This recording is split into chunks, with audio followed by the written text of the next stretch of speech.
Hello, everyone. Let us take a look at the phrase, too much of a good thing. It is a phrase you've probably heard many times. It suggests that even the most positive things in life can become negative if taken in excessive amounts. But where did this idea originate? Our journey takes us back to the 15th century. The first recorded use of a similar phrase can be traced to Chaucer's Canterbury Tales. However, it wasn't quite the version we know today. As language evolved, so did the expression.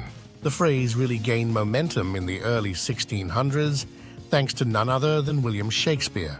In his comedy, As You Like It, the character Rosalind famously declares, "Can one desire too much of a good thing?" Here, Shakespeare was playing with the idea that even life's pleasures can become burdensome if overindulged. From there, the phrase took on a life of its own, permeating through literature and spoken word, morphing into the iteration we use today. It serves as a cautionary reminder that moderation is key, a concept as relevant now as it was hundreds of years ago. So, the next time you're indulging a little too much in what you love, remember, too much of a good thing can be wonderful, as Mae West put it, but it can also be too much. We have created a test for you to challenge your knowledge of common idioms. How about challenging yourself? Thanks for watching, and we will see you in the next one.